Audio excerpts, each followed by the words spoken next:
Is die lewende God, wat jy so voortdurend dien, in staat om jou te red? Ons lees uit Daniël 6 van vers 8 af en ons gaan ook uit Matteus 28 lees. Daniël 6 van vers 8 af. Al die toesighouers van die koninkryk, die landvoogde, die satrape, die raadsmanne en die streekgouverneurs het met mekaar ooreengekom dat die koning 'n verordening moet uitvaardig en 'n verbod moet bekragtig, dat enige iemand wat vir 30 dae 'n bede rig tot enige god of mens, behalwe tot u, o koning, in die leeukuil gegooi moet word. O koning, vaardig dan nou die verbod uit en stel 'n bevelskrif op wat nie verander kan word nie, wat as 'n wet van Mede en Perse nie herroep mag word nie.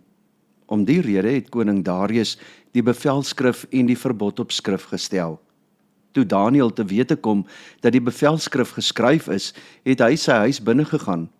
Hy het in sy boventrek oop vensters gehad in die rigting van Jerusalem, en hy het 3 keer op 'n dag daar op sy knieë gegaan, gebid en voor sy God lof uitgespreek, soos hy voorheen gedoen het.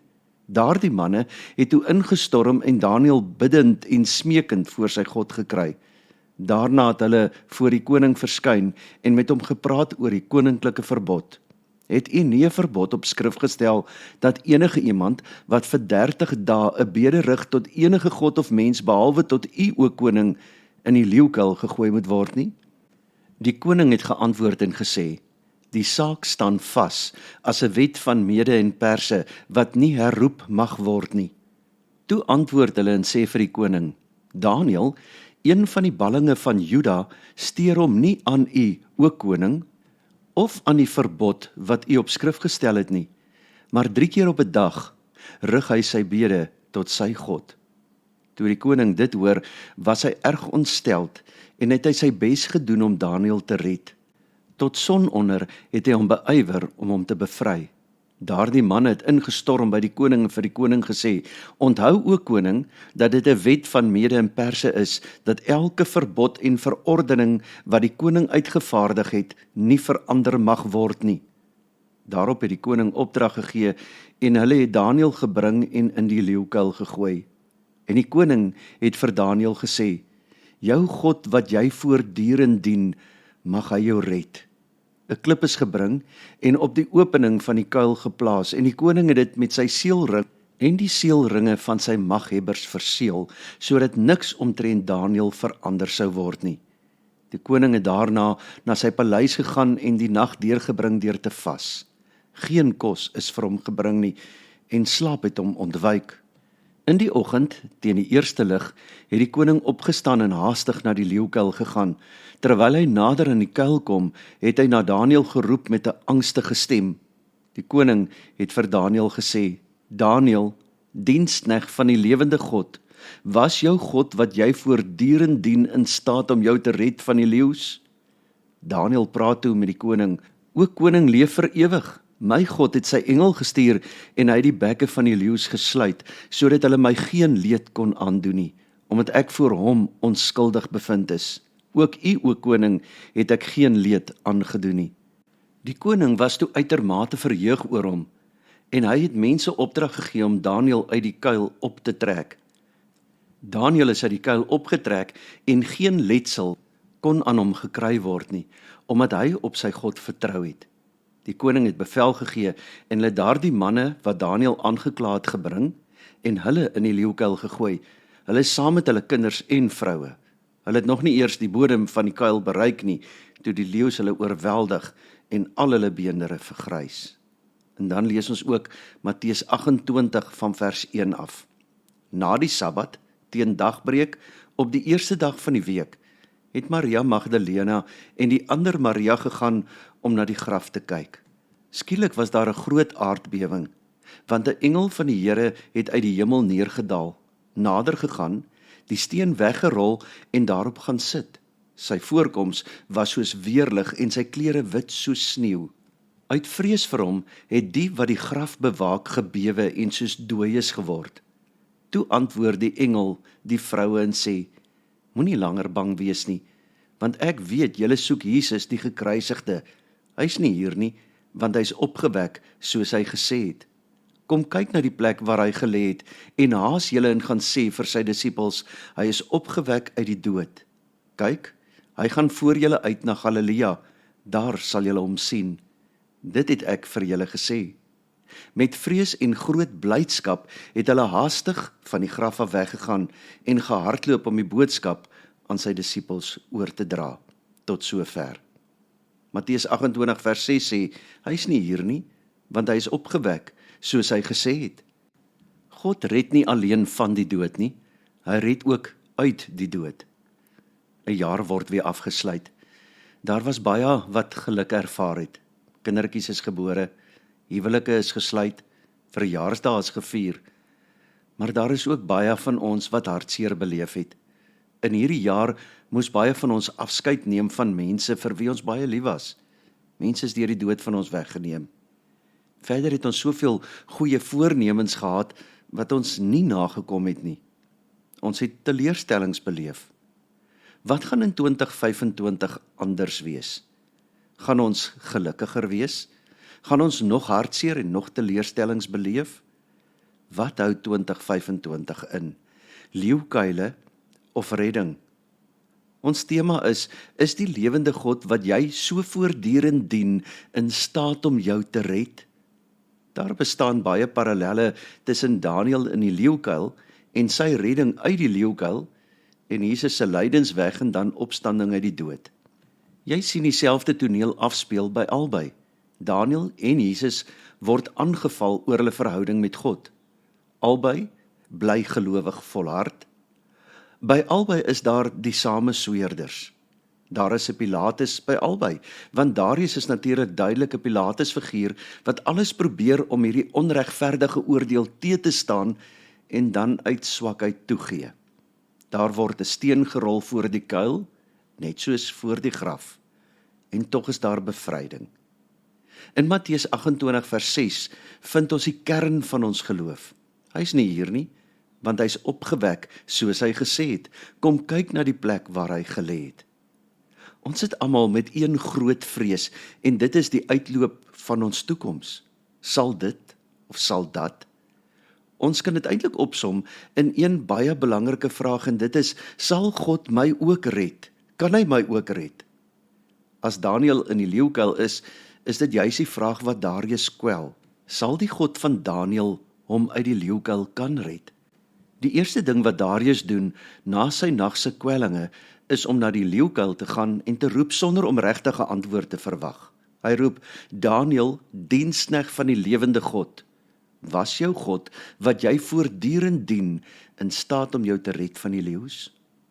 Al ons vrese, al ons vrae oor die toekoms is vir ons so erg omdat ons presies soos Darius maak.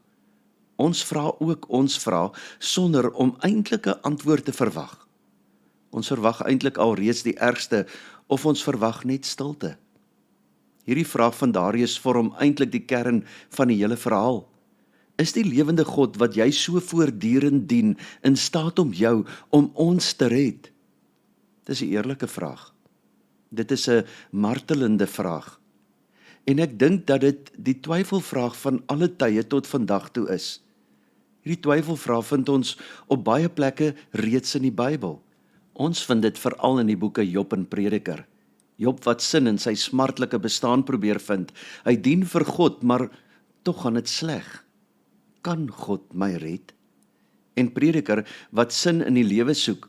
Alles lyk dan so sinloos. Kan jy gered word uit jou sinlose bestaan? Ek dink as Job die boek Daniël gelees het, sou hy gesê het, natuurlik glo ek dat God vir Daniël gered het, maar wat nou van my? Is die lewende God wat jy en ek so voortdurend dien, in staat om jou en my ook te red? Vra ons in ons verskillende situasies, maar nie dieselfde vraag nie. Ek glo vas dat God vir Daniël gered het, maar wat nou van my? Sal die God vir wie ek voortdurend dien in staat wees om my te bevry? Prediker 4 stel dit nog sterker. Ek het weer gekyk na al die onderdrukking wat gepleeg word onder die son. Kyk, daar is trane van onderdruktes, maar vir hulle is daar geen trooster nie. Die mag is in hulle onderdrukkers se hande, en vir hulle is daar geen trooster nie. Ek het die dooies wat lankal gesterf het, as gelukkig geprys bo die wat nog leef, en beter daaraan toe is, as hulle almal is die wat nog nie daar is nie, wat nog nie die slegte dade gesien het, wat onder die son gepleeg word nie. Vertwyfel vra, hoef ons nie koerante te lees nie, of nuus te kyk, of na mense te luister nie, ons vind hulle al in die Bybel self. Het is eintlik bemoedigend om te hoor, dat God wel van ons twyfelvrae weet, en dat hy dit hoor en verstaan. Is die lewende God in staat om ons waarlik te red? Die mens bly onrustig, Darius bly onrustig. Dit moet tog kan gebeur, maar nee, uit so 'n situasie waarin Dawid verkeer, kan niemand uitkom nie. Wie kan dan sy vreugde en verwondering beskryf as hy daar in die vroeë oggendure die steen laat wegrol en vir Daniël hoor en sien? En dan besef Darius dat Daniël se God tot alles in staat is. Daniël 6 van vers 27, 'n bevel is deur my uitgevaardig dat in die hele magsgebied van my koninkryk almal met vrees en bewing vervul moet wees vir die God van Daniël, want hy is die lewende God wat in ewigheid bestaan. Sy koninkryk is een wat nie vernietig word nie, en sy heerskappy is tot die einde toe. Hy wat red en verlos en tekens en wonders doen in die hemel en op die aarde. Dit is hy wat Daniël gered het uit die kloue van die leeu's. Maar toe kom Prediker en toe kom Job, en hulle vat die vreugde heeltemal weg, want elkeen wat hulle lees, voel dat dit nie genoeg is as ons weet van 'n wonderteken daar en toe nie. Wat beteken dit vir my hier en nou? Wat beteken dit vir my in 2025? As iemand vir ons sê dat God nie red nie, wat sê ons dan? Dan moet ons let op die groot verskil tussen die verhale van Daniël en Jesus. Omdat mense twyfel en nie net kan vashou aan 'n wonderwerk in een mens se lewe nie, daarom het Jesus self daardie weg geloop. Wat hy gedoen het, wys nie op redding vir homself of vir een mens nie, maar dit wys vir ons op die redding van almal wat glo. Hy is verraai, verloon, gevloek, gespot, geslaan, veroordeel, gekruisig en deur God verlaat, sodat jy en ek kan weet dat God wel kan red en ons alreeds gered het. Ons twyfel moet net nie oorgaan in ongeloof nie. Ons moet glo deur ons twyfel heen. Wat bedoel ek? Mense het by Jesus se kruis geskree, ander het hy gered, homself kan hy nie red nie. Toe Jesus sy laaste asem uitblaas, toe verwelk die hoop by sy volgelinge. Hulle het nie eers die aardbewing gevoel en die voorhangsel gesien skeur nie, alles was vir hulle verby. Soms twyfel ons nie net nie, soms is ons net ongelowig. Ons glo nie dat God kan red nie, ons glo nie dat God ons situasie kan verander nie. Wat het Jesus daar in die kruis gesê toe hy sterf? Was sy laaste woorde alles verlore? Nee, sy laaste woorde was alles gewen, alles volbring, dit is volbring. God het aan Daniël alleen redding gegee, maar God het aan ons almal deur Jesus Christus redding gegee. Ook vir dit wat die toekoms vir ons mag inhou. Jesus het homself oorgegee aan 'n dood sonder skuld, aan 'n sterwe sonder God, aan 'n lyding sonder uitsig. En toe hy daar hang in sy lyding, het hy die lyding en die straf van alle mense op hom geneem. Glo jy dit? Kan God jou red? Ja, want alles is volbring, dit is volbring. Die leeukuil is leeg en Daniël gered. Die graf is leeg en God het almal gered wat glo. Glo jy? Matteus 28 vers 6. Hy's nie hier nie, want hy's opgewek, soos hy gesê het. Kom kyk na die plek waar hy gelê het. Wat God en Daniël met een mens gedoen het, dit doen hy in Jesus Christus vir ons almal wat glo. Soos almal in Adam sterwe, so sal almal wat glo in Christus Jesus ook lewend gemaak word. Sal die lewende God, wat jy so voortdurend dien, jou ook waarlik kan red? Ja, hy het dit reeds gedoen. God red nie alleen van die dood nie, hy red ook uit die dood. Dit is volbring. Onthou dit in 2025. Amen. O Here, baie dankie, dat ons kan weet, net soos U vir Daniël gered het, so het U ook vir ons gered deur Jesus Christus. Daai klip is weggerol. Jesus Christus het uit die dood opgestaan en hy lewe. Hy sit aan die regterhand van die Vader en hy tree vir ons in. Dankie Here dat die woord vir ons sê, elkeen wat vir Jesus Christus as verlosser aangeneem het, is gered. Amen. Die Here sal julle seën en julle beskerm ook in 2025. Die Here sal tot julle redding verskyn en julle genadig wees ook in 2025. Die Here sal julle gebede verhoor en aan julle vrede gee ook in 2025. Amen.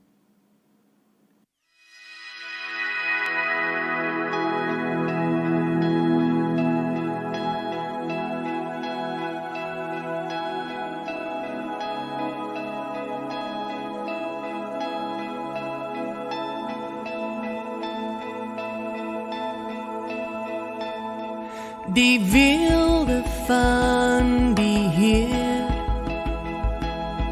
geklee in majesteit, die hele aarde juig, die hele aarde juig.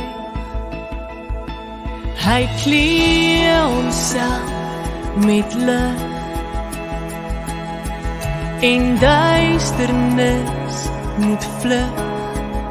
Begin en die einde, begin en die einde. Hoe groot is ons God, ons sing, hoe groot is ons God, almal sal sien, hoe groot is ons God.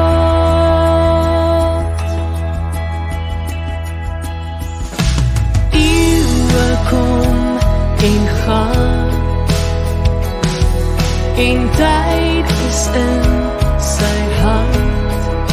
Begin en die einde, begin en die einde. Die Godheid, drie in een. O Vader, Gees en Seun, die leeu en die lam. Die leeu en die lam. Hoe groot is ons God, ons sing, hoe groot is ons God, almal sal sien, hoe groot is ons God.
Sal sien, hoe groot is ons God.